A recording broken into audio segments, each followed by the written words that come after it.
अस्मत्गुरुसमारम्भां यतिशेखरमध्यमां लक्ष्मीवल्लभपर्यन्तां वन्दे गुरुपरम्पराम् ஆழ்வார்கள் வாழி அருளிச் செயல் வாழி தாழ்வாதுமில் குறவர்தாம் வாழி ஏழ்பாறுமுய்ய அவர்களுரைத்தவைகள்தாம் வாழி செய்யமறை தன்னுடனே சேர்ந்து அகலகில்லே நிறையுமென் அலர்மேல் மங்கை உரை மார்பா நிகரில் புகழாய் உலகம் உன்னுடையாய் என்னையாழ்வானே நிகரிலமரர் முனிக்கணங்கள் விரும்பும் திருவேங்கடத்தானே புகழொன்னில்லாவடியேன் உன்னடிக்கீழமர்ந்து புகுந்தேனே அகில புவன ஜன்மஸ்தேம பங்காதிலீலே வினத விவித பூதௌராதரக்கைகதீக்ஷே ஸ்ருதிசிரசி விதீப்தே பிரம்மணி ஸ்ரீனிவாசே பவது மம பரஸ்மின் ஷேமுஷி பக்திரூபா குஷ்யதே யஸ்ய நகரே ரங்கயாத்ரா தினே தினே தமஹம் சிரசா வந்தே ராஜானம் குலசேகரம். குலசேகரருடைய முகுந்தமாலை என்கிற ஸ்தோத்திரத்திலே பகவானை பலவாறாக துதித்து இந்த உலகத்தவர்களுக்கும் கூட பல உபதேசங்களை எல்லாம் செய்தார். கீழே 17வது ஸ்லோகத்திலே தெரிவிக்கிற பொழுது, கண்ணபிரான் என்கிற அமிர்தத்தை நீங்கள் பருகினீர்களானால் உங்களுக்கு இந்த பிறவியாகிற பெரிய வியாதி அது தீர்ந்துவிடும் என்று உலகத்தவர்களை பார்த்து அவர் உபதேசித்தார் என்று பார்த்தோம். இப்பொழுது மறுபடியும் 18வது ஸ்லோகத்திலேயும் உலகத்தவர்களை பார்த்தே உபதேசிக்கிறார். இதில் என்ன சொல்லுகிறார் என்றால், கண்ணபிரானாகிற அமிர்தத்தை பருகுவது என்றால் என்ன செய்ய வேண்டும் என்ற கேள்வி எழுகிறது அல்லவா?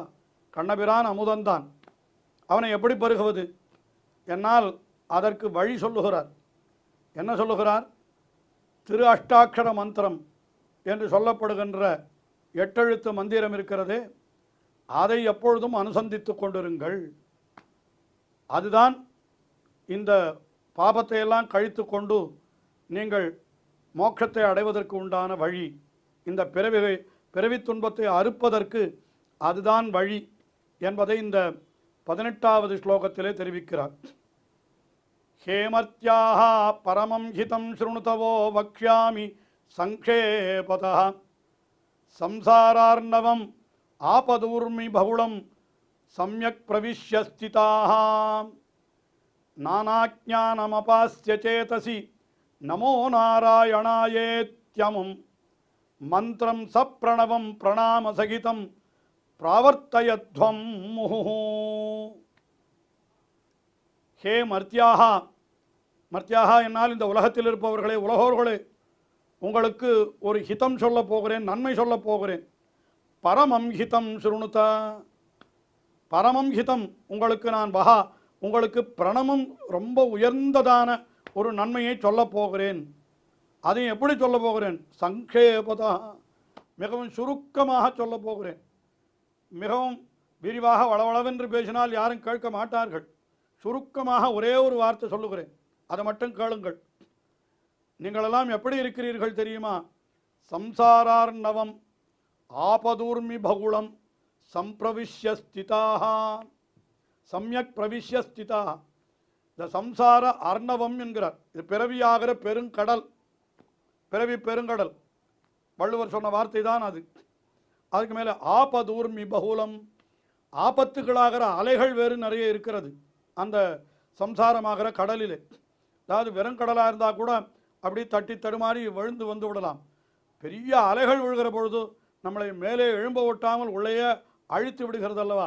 அப்படி ஆபதூர்மி பகுளம், பல பல ஆபத்துக்கள் ஆகிற அலைகளாலே நிறைந்திருக்கக்கூடிய கடல். அதிலே சம்யகு பிரவிஷ்ய, நன்றாக உள்ளே நுழைந்து விழுந்து அப்படியே இருக்கிறீர்களே. உங்களுக்கு இதிலிருந்து தப்புவதற்கு ஒரு வழி சொல்லுகிறேன் என்று சொன்னார் அவர். நீர் என்ன வழி சொல்லுவது? ஏற்கனவே எத்தனையோ வழிகளை ரிஷிகளெல்லாம் சொல்லியிருக்கிறார்கள். கர்மயோகம், ஞான யோகம், பக்தி யோகம் என்று எத்தனை இது அவதார ரகசியம், புருஷோத்தம வித்யை, எவ்வளவு விஷயம் சொல்லியிருக்கிறார்கள் என்று சொன்னால் உடனே குலசேகரர் என்ன சொல்லுகிறார், அதையெல்லாம் விடுங்கள், அது எதுவும் வேண்டாம். நானாஜானம் அபாஸ்யா, பலவிதமான ஞானம், அதையெல்லாம் விட்டு தள்ளுங்கள் என்று சொன்னார். பின் என்ன சொல்ல வேண்டும், என்ன பண்ண வேண்டும் என்றால், நமோ நாராயணாய இதி அமும், நமோ நாராயணாயா என்ற அமும் மந்திரம், அமும் மந்திரம், இந்த மந்திரத்தை சொல்லுங்கள்.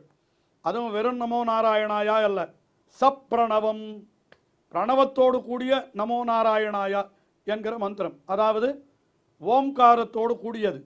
வெறும் நமோ நாராயணாயான்னு சொல்லக்கூடாது, ஓம் நமோ நாராயணாய என்று இதைத்தான் சொல்ல வேணுமாம். மந்திரம் சப்ரணவம், அது நமோ நாராயணாயேதி அமும் மந்திரம்.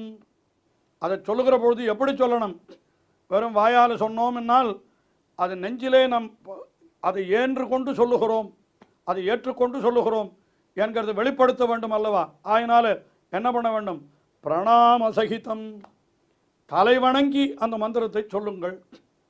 அந்த மந்திரத்துக்கு என்ன அர்த்தம் என்னால், பகவானுக்கே இந்த ஜீவாத்மா அடிமைப்பட்டது, எனக்கு உரியதல்ல, நாராயணனுடைய மகிழ்ச்சிக்காக எல்லா விதமான கைங்கரியங்களையும் நான் செய்யப்பெறுபவனாக ஆக வேணும் என்பதுதான் இந்த ஓம் நமோ நாராயணாயா என்ற அஷ்டாட்சர மந்திரத்தினுடைய பொருள். அதை நெஞ்சிலே வைத்துக்கொண்டு பிரணாமசகிதம், தலைவணங்கி நீங்கள் என்ன பண்ண வேண்டும், முகுகு பிராவர்த்தயத்வம், முகுகு எப்பொழுதும் அடிக்கடி இது அப்படியே அனுசந்தித்து கொண்டே இருக்கப்பட வேண்டும். இது போரும், வேறு எதுவுமே வேண்டாம். இந்த சம்சாரமாகிற பெருங்கடலிலிருந்து நீங்கள் கரையேற வேணுமானால் மிகவும் சுருக்கமான வழியை சொல்லுகிறேன். பிரணவத்தோடு கூடிய நமோ நாராயணாயா என்கிற மந்திரத்தை நீங்கள் எப்பொழுதும் சொல்லிக் கொண்டிருங்கள். அதனுடைய அர்த்தத்தை நெஞ்சிலே வைத்து கொண்டிருங்கள். வைத்துக்கொண்டு தலைவணங்கி இந்த மந்திரத்தை சொல்லுங்கள், உங்களுக்கு நிச்சயம் நன்மை விளையும் என்று இந்த ஸ்லோகத்திலே உபதேசித்தார் குலசேகரர். உடனே அடுத்த திருநாமத்தில், அடுத்த ஸ்லோகத்தில் என்ன சொல்லுகிறார் என்றால், பகவானையே பார்த்து சொல்லுகிறார், நீ அடியவர்களுக்கு நீ அருள் புரிய வேண்டும். இப்படியெல்லாம் திருநாமத்தை சொன்னார்களானால் அவர்களுக்கு சொல்லுன்னு உபதேசித்தேன். அவர்களும் சொல்லத் தொடங்கினார்களானால், பகவானே நீ அவர்களுக்கு அனுகிரகம் பண்ண வேண்டும் என்று பகவானை பிரார்த்தித்தார். உடனே பகவான் என்ன சொல்லுவான், இவருடைய வாயிலிருந்து 2 வார்த்தை கேட்க வேண்டுமே, அதற்காக அவன் என்ன சொல்கிறான், ஏன்னா நான் என்ன அவ்வளவு சக்தி படைத்தவனா என்ன, எல்லாரையும் காப்பாற்றுவதற்கு அப்படியா நினைத்திருக்கிறீர் நம்மை என்று எம்பெருமான் வெறும வேடிக்கையாக இவரை பார்த்து கேட்டான். உடனே அப்பா நீ எவ்வளவு மகிமை உடையவன், உன்னுடைய மகிமையை என்னால் வர்ணிக்க முடியுமோ என்று அவனுடைய பெருமையை சொல்லுகிறான். எம்பெருமான் எப்படிப்பட்டவன், பிருத்வீரேணுரணு பயாம்சி கணிகாஹ பல்குஸ்புலிங்கோ அனலஹ தேஜோ நிஸ்வஸ்வனம் மருத்தனுதரம் ரந்திரம் சுசூக்ஷ்மம் நபஹாம் க்ஷுத்ராஹ ருத்ரபிதாமஹ பிரபுதயஹ கீட்டாः சமஸ்தாஸ்துராஹ திருஷ்டே யத்ர சதாவகோ விஜயதே பூமாவதூதா விதிஹி. என்ன சொல்லுகிறார் இந்த ஸ்லோகத்தில், பகவானே பிருத்வி ரேணுஹு அணுஹு என்கிறார். இந்த பூமி இருக்கிறதே உன்னுடைய திருவடிகளிலே ஒரு சிறிய துகள். இது பூமி என்னால் இவ்வளவு பெருசுன்னு நாம் நினைச்சுட்டு இருக்கோம். ஆனால் உண்மையிலே இது பகவானுடைய திருவடியிலே ஒரு தூசுக்கு சமானம். அவ்வளவுதான். பிருத்வி அணுஹு ரேணுஹு பயாம்சி, ஜலம் என்கிறது என்ன, பல்கு கணிக்காக, பல்கு ஸ்புலிங்க கணிக்காக, அதாவது நான் மிகவும் சிறிய துளி, அதாவது பெரிய கடல் என்கிறது ஒரு சிறு துளி போலே பகவானுக்கு. அனலஹா தேஜஹா, அவன் நெருப்பு என்கிறது அவனுடைய தேஜஸ். வாயு இருக்கிறது காற்று, அது என்ன மருத்து. நிஸ்வஸ்வனம், அவனுடைய சுவாசம் வாயு என்கிறது. அதுக்கு மேலே ஆகாசம் என்கிறது என்ன அப்படின்னு கேட்டால் சுசூக்ஷ்மம் ரந்திரம், ஒரு சிறிய ஓட்டை போலே அப்படி இப்போ இருப்பது அவனுக்கு.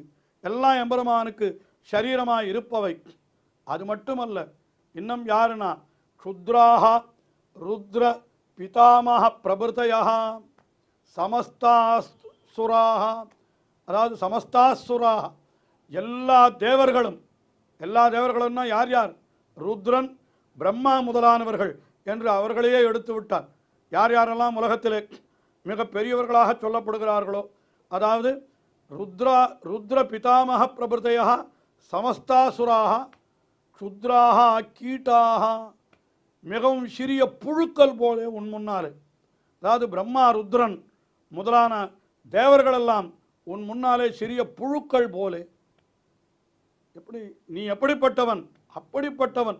உன்னுடைய பூமா, உன்னுடைய பெருமை இருக்கிறதே, அதற்கு அவதூதாவதிகி, அதாவது அளவே கிடையாது.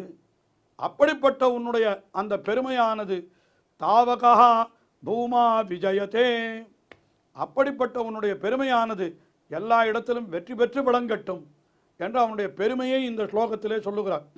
எவ்வளவு பெருமை உடையவன் என்றால், பஞ்சபூதங்களும் அவனுக்கு முன்னாலே ஒன்றுமே இல்லை என்று சொல்லும்படியாக, பூமி என்கிறது ஒரு துகள் போலே, கடல் என்பது ஒரு சிறு துளி போலே, அவனுக்கு தேஜஸ், அவனுடைய தேஜஸ்ஸு தான் நெருப்பாயிருக்கிறது, அவனுடைய சுவாசம்தான் காற்றாயிருக்கிறது, மூச்சு காத்து அதுதான் காற்றாயிருக்கிறது. அதற்கு மேலே இந்த ஆகாசம் என்கிறது அவனுடைய சரீரத்தில் இருக்கக்கூடிய ஒரு தனுதரம், ரந்திரம், சுசூக்ஷ்மம், நபகா என்ன அவ்வளவு எல்லாம் சிறியதாக இருக்கிறது. அது மட்டுமல்ல, உலகத்திலே பெருத்தவர்கள் என்று யாரையெல்லாம் சொல்லுகிறார்களோ அந்த ருத்ராகா, அதாவது ருத்ரஹா பிதாமகா என்று சொல்லப்படுகின்ற சிவன், பிரம்மா முதலான அத்தனை தேவர்களும் எப்படிப்பட்டவர்கள் என்று கேட்டால், க்ஷுத்ராகா கீட்டாகா, உன் முன்னாலே அவர்களெல்லாம் புழுக்களுக்கு சமமானவர்கள். அப்படி இருக்கக்கூடிய உன்னுடைய அளவற்ற அந்த மகிமையானது எல்லா காலத்திலும் வெற்றி பெற்று விளங்கட்டும் என்று இந்த ஸ்லோகத்தில் அவனுடைய பெருமையை வர்ணிக்கிறார் குலசேகரர். இன்னும் ஸ்லோகங்கள் தொடர்கின்றன, தொடர்ந்து அனுபவிப்போம். ஸ்ரீயக்காந்தாய கல்யாண நிதயே நிதயேர்த்தினாம் ஸ்ரீவேங்கட நிவாசாய ஸ்ரீனிவாசாய மங்களம். ஸ்ரீமத் சுந்தர ஜாமா திருமுனிமானசவாசினே சர்வலோக நிவாசாய ஸ்ரீனிவாசாய மங்களம்.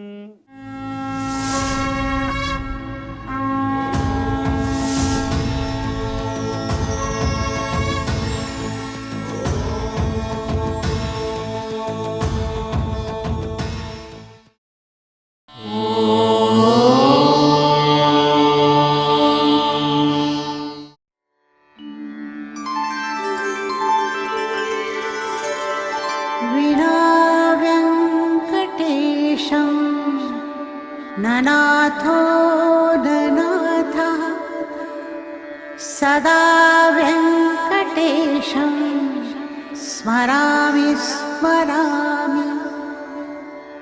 हरे वेङ्कटेश प्रसीद प्रसीद. प्रियं वेङ्कटेश प्रयच्छ प्रयच्छ.